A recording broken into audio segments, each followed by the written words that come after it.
Bonjour et bienvenue à BDSM sans extra. Aujourd'hui, je vais te parler de non-monogamie. Polyamorie, non-monogame, couple ouvert. Ok, mais comment je fais pour me retrouver là-dedans?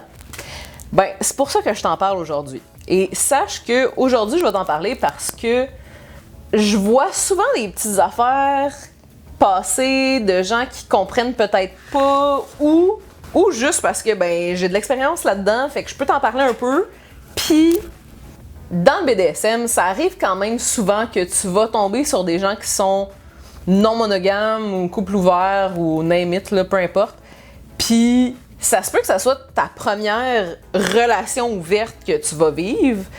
Puis il y a beaucoup de monde qui savent pas vraiment comment faire ou quoi accepter ou peu importe. Fait que je vais essayer de t'aider à décortiquer un petit peu du début, mais sache que on pourrait faire un channel entier sur juste le polyamour, juste le couple ouvert, juste tout ça, là. C'est un sujet immense et que il y a autant de manières de vivre son polyamour qu'il y a de gens qui font du polyamour. Fait qu'à un moment donné, c'est là que ça devient difficile parce que tout le monde le vit d'une manière différente, un peu comme le BDSM. Et donc, des fois, c'est difficile d'apprendre parce que ça se peut que tu tombes sur des gens que tu penses super expérimentés puis que finalement, ils font peut-être pas les choses comme il faut. Fait on va jaser un petit peu globalement, mais sache que s'il y a un livre que je peux te conseiller, c'est Ethical Slut de Dossie Easton et Jeannette Hardy, ou en français, La salope éthique.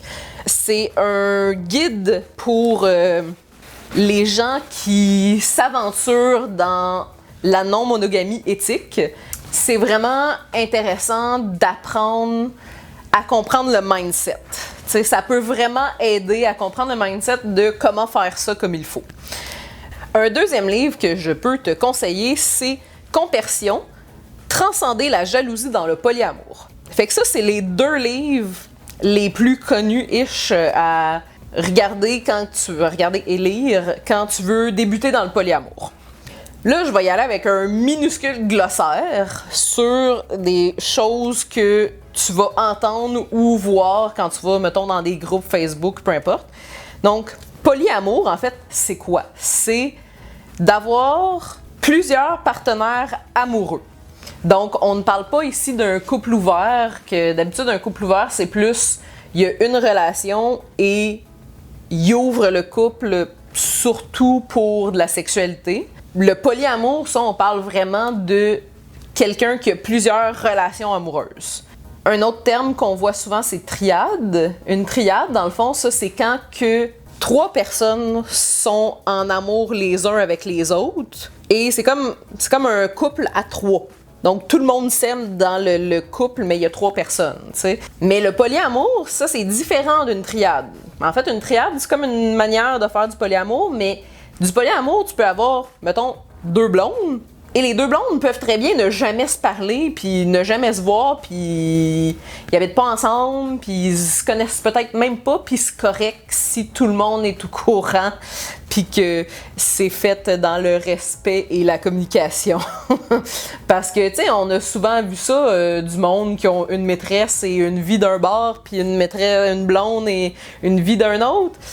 Ben, c'est basically ça, mais de manière où est-ce que la communication est là, puis c'est fait dans le respect, puis tout le monde connaît l'existence de tout le monde et tout le monde est correct avec ça, tu sais. Un terme que tu vas voir souvent, le NRE, pour New Relationship Energy. Ça, dans le fond, c'est comme les petits papillons du début, là, l'espèce de petit crush, l'espèce de petit moment fluffy que tu as avec quelqu'un dans un début de relation. Puis, ben, le NRE, c'est pas juste dans les relations polyamoureuses que ça, c'est dans n'importe quel type de relation. Ben, l'affaire, c'est que le NRE, ça s'estompe un petit peu, tu sais. Il y a souvent beaucoup de gens qu'après 3 mois, ben, le NRE s'estompe, puis le vrai de la relation commence. Ça se peut que ça soit à ce moment-là que des gens se rendent compte si ça passe ou ça casse. Parce que souvent, quand tu es en NRE, tu te rends pas vraiment compte de s'il y a des red flags, tu te rends pas vraiment compte de s'il y a des comportements qui peuvent être plus toxiques ou dangereux, s'il y a des choses qui sont à éviter. Au début, on dirait que dans le début, c'est comme juste beau et le fun. Un autre mot que tu vas souvent voir, c'est polycule. Fait que dans le fond, le polycule, c'est comme une espèce de constellation où est-ce que toi, t'es au milieu, puis là, tu fais comme des points vers tes autres relations. Puis tu sais, il y a certaines personnes qui vont mettre des relations importantes, puis là, il y a une nouvelle relation qui embarque. Puis, il y a quelqu'un que, tu sais, c'est quelqu'un qui habite un peu loin, mais que tu vois une fois de temps en temps, puis qu'à chaque fois que vous vous voyez, c'est le fun, puis que ça compte comme une relation importante dans ta vie aussi. Ben, cette personne-là aussi, ça se peut qu'elle rentre dans le polycule. Puis, dans le fond, sur les groupes de poly, souvent les gens vont aimer dessiner leur polycule parce que, tu sais, des fois, ça évolue, puis là, il y a une relation qui était nouvelle, mais c'est devenu une relation sérieuse. Puis là, il y a une relation qui était sérieuse, puis c'est devenu une relation moins sérieuse, finalement. Puis, tu sais, tout évolue. Puis c'est le fun de voir les autres évoluer là-dedans aussi, tu sais. T'as peut-être déjà aussi entendu le terme polygamie, qui est différent du polyamorie, en fait. Le polyamour, ça le dit, plusieurs amours. Polygamie, le gamie, c'est pour le thème mariage. Fait que dans le fond, c'est quelqu'un qui est marié à plusieurs personnes. Au Canada, c'est pas légal. C'est légal dans d'autres pays. Il y a d'autres termes qui existent aussi. T'as polyandrie, qui est une femme qui a plusieurs hommes, et polygénie, qui est un homme qui a plusieurs femmes. Tu as peut-être déjà entendu les termes échangisme ou libertinage. Échangisme puis libertinage, c'est similaire en fait. Le libertinage, c'est comme la nouvelle version de échangisme, parce que échangisme sonnait un peu trop comme faut qu'il y ait un échange de couple, tandis que libertinage, c'est comme plus de faire du partage ou du côte-à-côtisme ou en tout cas d'avoir des relations sexuelles devant avec d'autres personnes de manière plus ouverte, peut-être en échangeant, mais peut-être pas. Fait que ça, ce sont des termes qui sont plus proches du couple ouvert, dans le fond, parce que le polyamour n'est pas seulement relié aux relations sexuelles. Tandis que le libertinage, c'est plus proche de ça. C'est plus proche d'ouvrir le couple pour des relations sexuelles. Fait que la différence avec le couple ouvert et le polyamour, c'est que souvent dans le polyamour, il y a des sentiments, tandis que dans le couple ouvert, ça se peut qu'il y ait des sentiments, mais c'est pas autant comme une relation de couple, si on veut. Fait que c'est un peu différent pour ça. Un autre terme que tu vas voir, méta. Méta, dans le fond, c'est le partenaire de ton partenaire. Fait que dans le fond, mettons que mon chum a une autre blonde ou un autre chum, ben cette autre personne-là deviendrait mon ou ma méta. Il y a plusieurs manières de vivre ces relations. Dans le fond, on va souvent parler de relations en V. Fait que dans le fond, ça veut dire que tu as une personne ici qui a deux personnes. Là, on parle de 3 personnes. Il est possible que les chums blondes aient aussi des relations de leur côté. Il y a le terme nesting, que dans le fond, ça, c'est comme... un nest, c'est un nid en anglais, comme un nid d'oiseau. Dans le fond, le nesting, ce qu'on appelle le nesting, c'est souvent considéré comme la personne avec qui tu fondes, exemple, une famille. Que c'est une personne avec qui tu habites. C'est la personne avec qui tu as comme la vie normale. C'est pas toutes les relations qui ont besoin d'avoir un nesting. Il y a des gens qui sont très bien de vivre leur polyamour sans avoir nécessairement un de leurs chums ou blondes qui habite avec eux. Ça fait que tout le monde est très libre, puis des fois c'est plus pratique de même. Un autre terme, c'est solo poly. Ça, c'est des personnes qui sont polyamoureuses, mais qui ne sont pas nécessairement en couple, donc qui vont vivre leur polyamour avec plusieurs personnes, puis qui sont contents comme ça. Le terme licorne, ça, c'est dans le fond un terme un peu négatif, si on veut. C'est pas bien vu dans la communauté de rechercher une licorne. Puis dans le fond, de rechercher une licorne, c'est un couple qui recherche une femme pour avoir des relations sexuelles avec. Mais une licorne, c'est extrêmement rare, puis même que ça n'existe pas. Fait que souvent, ce qui est négatif, c'est que les femmes seules qui se font approcher par un couple, ben souvent ils se sentent un peu comme un genre d'objet ou comme un jouet sexuel. Puis ils aiment pas vraiment ça. Fait que, tu sais, de bâtir une relation avec quelqu'un, c'est pas la même chose que de juste vouloir jouer avec pour un soir, puis après, next. Puis souvent, quand quelqu'un, ou plutôt quand un couple cherche une femme seule, ben ils vont faire comme, ouais, ben tu cherches une licorne, puis ça nous tente pas vraiment de se faire aborder de même, tu sais. Faut faire attention avec ça, puis c'est vraiment important de le faire toujours dans le respect. Fait que, tu sais, si tu fais juste trouver quelqu'un pour ton plaisir personnel, ben c'est un peu ordinaire. Et l'équivalent pour un homme d'une licorne, c'est un centaure. Donc, même chose, très difficile à trouver, puis c'est ça, même affaire. Le terme compersion. Donc, la compersion, dans le fond, c'est comme un peu le contraire de la jalousie. C'est de ressentir du bonheur face au bonheur de quelqu'un d'autre, puis d'être juste content pour l'autre personne qui est en train de vivre quelque chose de beau, tu sais. Puis ben souvent la compersion, c'est justement d'être content que ton partenaire vive quelque chose de beau avec son chum ou sa blonde, tu sais. Puis de juste être heureux de ça, un peu comme quand ton ami, mettons, gagne de quoi de le fun, puis t'es comme « Oh my God, je suis vraiment content que t'aies réussi à avoir cette nouvelle job-là, tu sais. » Puis t'es content pour de vrai, là. T'es pas jaloux de cette personne-là, mais c'est la même chose, mais version pour ton partenaire, puis pour, ben en fait, pour peu importe qui, mais on utilise beaucoup ça dans le polyamour. Il y a certaines personnes qui vont vouloir utiliser des hiérarchies pour leur couple. Fait que ça se peut que t'aies une relation primaire, puis ça se peut que t'aies des relations secondaires. Fait que dans le fond, c'est comme si la relation primaire était plus importante que les autres. Puis parfois, il y a des personnes qui vont vouloir que toutes les relations soient à égalité. Il y a le terme aussi anarchie relationnelle, que dans le fond, ça rejette complètement l'idée de la hiérarchie. C'est le contraire, justement, l'anarchie. Puis souvent, c'est des personnes qui vont considérer tout leur type de relation comme étant aussi importantes les unes que les autres. Fait que ce soit la famille, que ce soit le couple, que ce soit des amis, toutes les relations sont importantes. Le terme polysaturé. Fait que dans le fond, quelqu'un qui est polysaturé, c'est quelqu'un qui va avoir assez de relations pour le moment et qui en a pas besoin de plus. Hein? Ça le dit, saturé, c'est assez.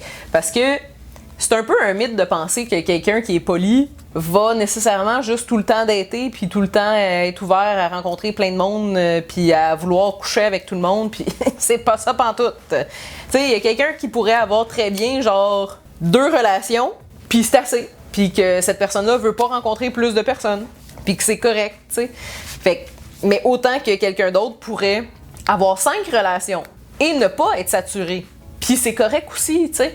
Tant que c'est fait dans le respect, ben c'est ça qui est important. Fait que le niveau de chaque personne peut être différent. Fait que vite, ça c'est quelques termes que tu vas peut-être voir une fois de temps en temps dans tes recherches sur le polyamour, sur la non-monogamie, sur etc. Le couple ouvert, blablabla. Une autre chose qui pourrait être super intéressante si le poly t'intéresse, que ce soit poly, couple ouvert, je vais dire poly pour le reste du vidéo juste, mais ça implique toute la non-monogamie au complet, là. Tant que c'est éthique, c'est correct. Une autre chose qui est bien intéressante pour ça, c'est qu'il y a des groupes Facebook qui existent qui sont là pour aider les nouvelles personnes qui entrent dans le milieu. Fait que, exemple, me semble qu'il y a un Polyamour Montréal qui existe, que c'est vraiment un gros groupe, puis c'est vraiment un beau groupe de discussion qui, justement, si tu as une question dans tes débuts de relation, ben il y a plein de monde là-dessus qui vont être là pour t'aider à trouver réponse à tes questions, tu sais. Puis ils ont aussi comme des glossaires, ils ont des PDF de textes super intéressants, puis ils ont vraiment beaucoup de choses de disponibles sur ce groupe-là. Une chose qui est vraiment importante dans tes débuts dans le polyamour, en fait, dans tes débuts de relation dans le polyamour, il y a un truc qui existe qui est l'entente relationnelle. Puis là, je t'en parle par rapport au polyamour, mais l'entente relationnelle, ça peut être vraiment intéressant, même pour une relation de couple pas ouverte ou pas non monogame. Là, ça pourrait être correct pour une relation monogame aussi. Ça pourrait être correct pour un partenariat dans le BDSM. Peu importe. L'entente relationnelle, c'est très intéressant parce que c'est dans le fond un genre de texte que ça te pose 4 questions. Tu réponds aux questions et ton partenaire répond aux questions. Et ensuite, vous parlez de chacun c'est quoi vos réponses. Puis, ça fait discuter de qu'est-ce que tu veux avec cette relation-là, qu'est-ce que tu recherches, c'est quoi tes craintes, c'est quoi tes désirs face à cette relation-là, c'est vers quoi que tu voudrais aller, etc., etc. Puis tu sais, quand tu commences une relation, ben là, on s'entend que si ça fait 2 dates que vous avez, ça se peut que vous soyez comme, regarde, je ne sais pas où est-ce qu'on s'en va, puis je suis pas sûre. Mais si vous commencez à vous voir pour de vrai, puis que vous vous dites, OK, ben là, genre, oui, t'es une fréquentation, mais là, c'est une fréquentation que ça fait 2-3 mois qu'on se voit, puis que j'aimerais ça savoir où est-ce que ça s'en va, ben, ça se peut que ça soit vraiment intéressant d'utiliser ce type de document-là pour pouvoir aider la discussion, tu sais. Puis que ce soit dans une relation ouverte ou non, ça peut vraiment aider la discussion. Fait qu'une chose super importante, c'est que chaque personne qui vit son poly va le vivre différemment. Fait que chaque relation poly est différente. Puis c'est pour ça que c'est vraiment important de, entre vous, entre toi et ton partenaire, vous établir des règles à respecter. Parce que même si vous êtes un couple ouvert, trahir quelqu'un, ça se fait quand même. Tu veux pas faire de la peine à ton partenaire, tu veux pas faire de la peine à la personne que t'aimes en n'ayant juste pas assez établi des règles puis que ben je pensais que c'était correct. Ouais, mais peut-être que c'est important d'en discuter, tu sais. Discuter de qu'est-ce qui est correct, qu'est-ce qui l'est pas. Tu sais, exemple, si vous êtes un couple ouvert puis que ben c'est correct d'aller coucher ailleurs, mais je veux pas que ça soit quelqu'un que je connais. Ah, ça c'est une règle. Fait que si tu fais pas ça, ben c'est ça, voilà une trahison, voilà. Mais tu sais, ça peut être n'importe quoi comme règle, là. Ça peut autant être de ben je veux être au courant quand tu t'en vas en date avec l'autre personne ou je veux être au courant quand telle affaire se passe. Puis tu sais, ça se peut que tout dépendant comment vous êtes dans vos relations, ça se peut que l'autre personne, ça ne tente pas de le savoir, qu'est-ce que t'as fait avec ton autre chum, ton autre blonde, tu sais. Puis, c'est correct. Respecte-le que l'autre personne ne veut pas le savoir. Raconte-y pas. Mais ça se peut qu'au contraire, elle veuille le savoir, puis qu'elle va être super contente pour toi, puis qu'elle va être comme, ben là, tu sais, c'était vraiment le fun que vous ayez fait ça, crime. Hey, moi aussi, j'aimerais ça me trouver un chum, puis faire ça avec, puis blablabla. Parce que, tu sais, ça se peut que avoir un autre chum ou avoir un autre partenaire, ça peut être pratique juste parce que ça se peut que vos désirs puis vos besoins soient différents. Fait que, exemple, quelqu'un d'asexuel avec quelqu'un d'hypersexuel, ben, à un moment donné, il va avoir un clash là, de libido, là, à quelque part. Fait que, tu sais, ça se peut que la personne hypersexuelle aille chercher de la sexualité ailleurs, puis qu'avec son partenaire asexuel, ben ils fassent quand ils ont envie, mais que ça soit pas tant que ça. Puis que justement, ben le partenaire asexuel, quand il va voir son partenaire sexuel revenir d'avoir eu tout le sexe de sa vie, puis que la personne est super contente, ben t'es content pour ton partenaire parce que justement, la personne est heureuse. Fait que c'est pratique, tu sais. C'est vraiment pratique quand justement il y a un clash de désirs. Mais tu sais, là, je parle de sexualité, mais ça peut autant être « Ah, mais moi, j'aime vraiment ça faire du jardinage. » Puis ça se peut qu'avec un de tes partenaires, ben ce partenaire-là, il aime pas bien ça faire du jardinage, tandis que l'autre partenaire trippe au bout, c'est genre une jungle chez eux, puis là, vous pouvez vous parler de plantes ensemble, puis vous avez des points communs là-dessus, puis c'est le fun, tu sais. Fait que aussi niaiseux que ça, tu sais, fait que ça peut être pratique d'avoir plusieurs partenaires pour ça. Mais aussi, par exemple, si toi, tu veux faire du BDSM et que ton partenaire ne veut pas, mais est ouvert que tu ailles chercher ton BDSM ailleurs, ça peut régler beaucoup de situations qui pourraient être plates. Fait que, tu sais, un n'est pas meilleur que l'autre, mais ça se peut que ça soit vraiment simple de pouvoir juste ouvrir le couple pour certaines situations, puis ça serait vraiment le fun. Puis, mais c'est correct que vous soyez monogame aussi, tu sais. Tout est correct tant que c'est fait dans le respect, dans l'honnêteté, dans la communication, comme le BDSM en fait. Fait que c'est pour ça que je t'en parle aujourd'hui, parce que ça va arriver souvent que dans le monde du BDSM, tu rencontres des gens qui sont en couple ouvert parce que justement, dans le BDSM, là, ben, les gens ont beaucoup de besoins, puis il y a beaucoup de gens qui sont très corrects avec le fait de, regarde, toi tu veux aller faire ce type de jeu-là avec telle personne? ben c'est correct avec moi, vas-y faire tel type de jeu avec cette personne-là, c'est bien correct. Tu sais, si toi t'es juste monogame, ben c'est vraiment bien, puis c'est bien que tu le dises tout de suite dans les débuts de relation parce que ça se peut qu'il y ait beaucoup de monde dans le monde du BDSM qui soit ouvert à avoir plusieurs partenaires. C'est le type de discussion à avoir, puis c'est pour ça que je t'en parlais aujourd'hui. Fait que ça va être tout comme début de frôlage de sujets sur le polyamour / couple ouvert / non-monogamie parce que c'est un terrain là vaste, extrêmement vaste. Fait que je t'encourage à 100% à aller découvrir sur le sujet, à faire des lectures, à aller sur des groupes si c'est un sujet qui t'intéresse. Puis sinon, ben, on va se revoir dans un prochain vidéo. Pour le moment, tu likes, tu commentes, tu subscribes, puis on se voit la semaine prochaine!